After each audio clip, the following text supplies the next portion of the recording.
Hello, dear student. Today we are going to start our second lesson from geography book that belongs to class 8 NCERT.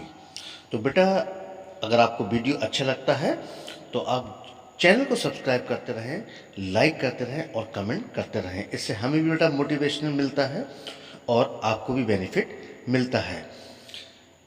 हम शुरू करते हैं अपना lesson number 2। So the title of the second chapter is Land, Soil, Water, Natural Vegetation and Wildlife Resources। तो हम बेटा इनको कुछ समराइज करेंगे, डीपली नहीं जाएंगे। Land, soil, water are the resources which belong to abiotic resources. अब इसमें एक वर्ड आया बेटा, अबायोटिक रिसोर्स क्या होते हैं? Abiotic resource are resources that are non living. ये जो होते हैं नॉन लिविंग होते हैं। These are usually obtained from atmosphere, lithosphere, hydrosphere, such type of words. इनके एग्जाम्पल हम ले सकते हैं वाटर, एयर, सॉइल वगैरह। और बायोटिक क्या होते हैं? बायोटिक रिसोर्स आर रिसोर्स और substance which are derived from the biosphere like living things.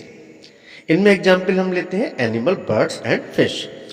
तो बेटा आई होप आप समझ गए होंगे अबायोटिक और बायोटिक क्या होते हैं। जितने भी लैंड, सॉइल, वाटर होते हैं, ये सब सारे रिसोर्स जो होते हैं ये अबायोटिक रिसोर्सेज को बिलोंग करते हैं and are the most important resource, और ये सबसे इम्पॉर्टेंट रिसोर्स होते हैं।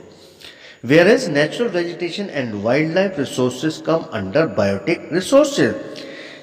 जहाँ तक कि नेचुरल वेजिटेशन है, वाइल्ड लाइफ रिसोर्सेज है, ये बायोटिक रिसोर्सेज के अंतर्गत आते हैं। हमारा फर्स्ट पॉइंट आता है बेटा लैंड।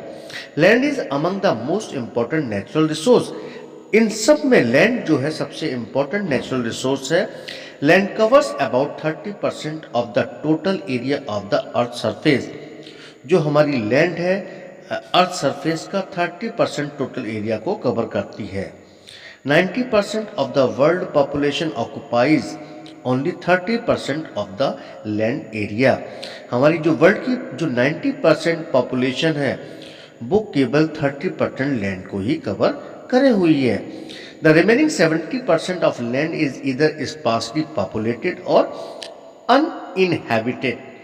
या तो वो 70% जो बाकी की बची हुई है उसमें तो बहुत कम ही लोग बचे हैं, या वहां पर आबादी नहीं है या रहन सहन नहीं है। Land is number third, land is unevenly inhabited due to various factor. Land जो है अनइवनली उनका इनहैबिटेंट है, किस वजह से? वेरियस फैक्टर की वजह से। जहाँ का लैंड अलग हो सकता है, क्लाइमेट अलग हो सकता है, वाटर फर्टिलिटी अलग हो सकती है of the soil. Normally the sparsely populated और uninhabited areas are because of rugged topography. Normally क्या होता है, जहाँ पर कम लोग होते हैं या कम बस्तियाँ होती हैं, कम लोग पाए जाते हैं, उन एरिया में जो होती है अनइवन सरफेस होती है। रग्ड टोपोग्राफी मतलब अनइवन सरफेस होती है। Steep slopes of the mountain, mountain यानी पर्वतों की खड़ी ढलान होती हैं। लो लाइंग एरिया, निचले वाले इलाके होते हैं। Susceptible to water logging, susceptible means होता अति संवेदनशील एरियाज होते हैं। डिजर्टेड एरियाज होते हैं, सुनसान इलाके होते हैं। एंड थिकली फॉरेस्टेड एरियाज, ये घनी जंगल वाले एरियाज होते हैं। The densely populated areas of the world have plains, यानी यहाँ पे घनी आबादी होती है संसार के उन एरियो में प्लेन होते हैं, रिवर वैलीज होती हैं, which have suitable land for agriculture, और उनके कृषि के लिए या खेती के लिए सुटेबल लैंड होती है। Next point is land use. Number first, land use refers to the use of land use for different purposes such as agriculture, forestry, mining, building house, roads and setting up of industries. Land use का refers मतलब होता है कि हमारा land का different purpose के लिए use किया जाना, जैसे एग्रीकल्चर के लिए, खेती के लिए, जंगल के लिए, खुदाई के लिए, घरों को बनाने के लिए, रोड्स को बनाने के लिए और इंडस्ट्री को सेटअप करने के लिए। Number two, factors affecting land use are of two kind. जो फैक्टर अफेक्ट करते हैं लैंड यूज़ को, वो दो टाइप के होते हैं, एक तो फिजिकल फैक्टर होता है, दूसरा होता है हमारा human factor. Number third point, physical factors include topography, soil, climate and availability of water. Physical factor में शामिल क्या क्या होता है? टोपोग्राफी होती है, सॉइल होती है, क्लाइमेट और अवेलेबिलिटी ऑफ वाटर होता है। Human factors include population and technology. Human factors में क्या क्या शामिल होते हैं? पॉपुलेशन और technology. On the basis of ownership land can be classified as private and community land. यदि हम ओनरशिप की बात करते हैं तो लैंड को हम क्लासिफाई कर सकते हैं प्राइवेट रूप में और कम्युनिटी लैंड के रूप में। Private land is owned by an individual. जो प्राइवेट लैंड होती है वो किसी एक इंडिविजुअल की हो सकती है और फैमिली मेम्बर्स की हो सकती है, and is use for personal purpose, और इसका यूज जो है पर्सनल पर्पस के लिए किया जाता है। Like house is a private land. जिस प्रकार से हम लोगों का जो घर है वो हमारा हाउस है, आप लोगों का घर है वो आपका हाउस है। Community land is owned by the community for common uses. Community land जो होती है वो कॉमन यूज के लिए होती है, कम्युनिटी के लिए, and can be used by anyone in the society, और सोसाइटी में किसी भी व्यक्ति के द्वारा इसको यूज किया जा सकता है। Like collection of fodder, fruits, nuts और मेडिकल हब, इन प्रकार की चीज़ों के कलेक्शन के लिए। These community lands are also called common property resource. इन कम्युनिटी लैंड्स के अंदर जितनी भी चीज़ें आती हैं वो प्रॉपर्टी रिसोर्स को में बताती हैं। The demand for land by the people is growing. Land के लिए जो डिमांड होती है लोगों के द्वारा वो बढ़ रही है, but the availability of land is limited. लेकिन जो इस धरती पर जितनी भी लैंड है वो लिमिटेड ही है। The vast change in the land use pattern show the cultural change in our society. अब लैंड यूज में जो चेंजेस आ रहे हैं उनके पैटर्न में, वो हमारे कल्चर को शो कर रहा है, उसमें परिवर्तन आ रहा है हमारी सोसाइटी में।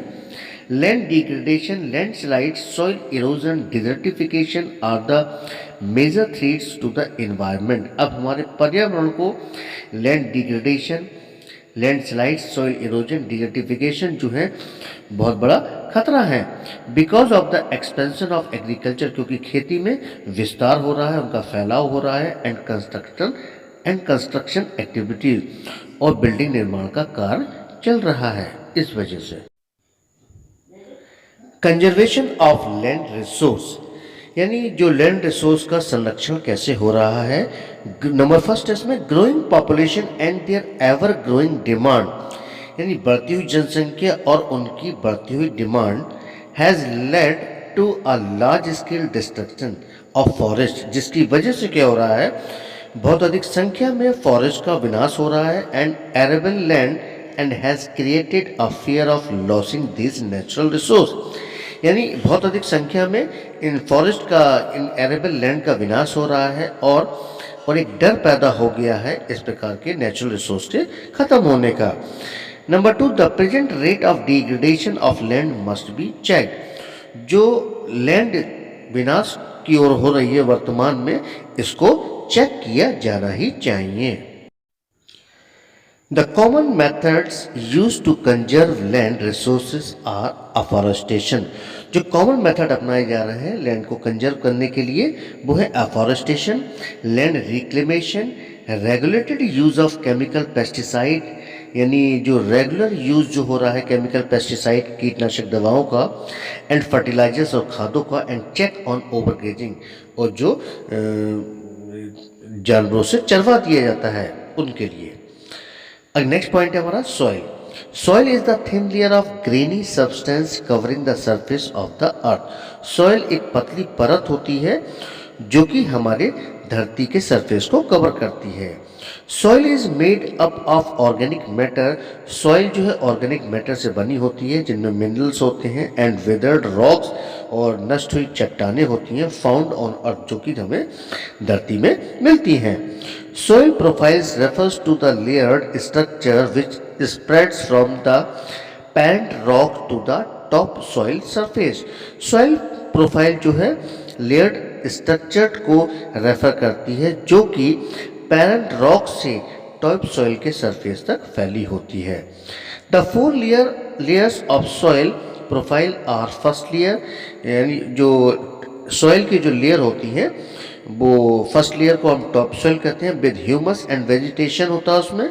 And second layer subsoil with sand silt and clay होता है इसमें। Third layer weathered rock material होता है। फोर्थ लेयर पेरेंट रॉक कहलाती है। फैक्टर्स ऑफ सॉइल फॉर्मेशन, यानी सॉइल फॉर्मेशन के फैक्टर्स क्या होते हैं, क्या कारक होते हैं। The major factors of soil formation are the nature of the parent rock and climatic factors. जो मेजर फैक्टर होते हैं सॉइल फॉर्मेशन के वो क्या होते हैं, पेरेंट रॉक का नेचर होता है और क्लाइमेटिक फैक्टर्स होते हैं। Number 2, the other factors of soil formation are the topography. जो दूसरे फैक्टर होते हैं सॉइल फॉर्मेशन के वो होते हैं topography, role of organic material होता है and time taken for composition of soil formation, और सॉइल को फॉर्म करने के लिए उसमें लिया गया टाइम होता है। नंबर 3 होता है parent rock determines the colour. जो पेरेंट रॉक डिटरमाइन करती है उसके कलर को, टेक्सचर को, केमिकल प्रॉपर्टीज को, मिनरल कंटेंट को and permeability of the soil को। Relief determines the altitude and slopes and accumulation of soil. जो हमारा धरातल है धरती का वो किसको डिटरमाइन करता है, एल्टीट्यूड को, और स्लोप्स को कितने हैं सॉइल में। Number 5, flora, fauna and microorganism affect the rate of humus formation in soil. जो फ्लोरा, फना है और माइक्रो ऑर्गेनिज्म हैं ये सब रेट को दर्शाते हैं कि सॉइल में फॉर्मेशन इनका कितना है। Climate determines temperature. क्लाइमेट जो है टेम्परेचर को डिटरमाइन करता है एंड रेनफॉल को डिटरमाइन करता है which influence the rate of weathering, जिससे क्या होता है वेदरिंग होने लगती है, and humus in process of soil formation, और सॉइल फॉर्मेशन में ह्यूमस होने लगता है। Time determines the thickness of soil profile. समय जो है दर्शाता है सॉइल प्रोफाइल की थिकनेस क्या है। It takes 100 of years to make, और इसको बनने के लिए सैकड़ों साल लगते हैं। तो बेटा ये हमारा वीडियो का फर्स्ट पार्ट था, आपको कैसा लगा आप अपनी राय हमें जरूर बताएं। मिलते हैं अगले इसके सेकंड पार्ट में।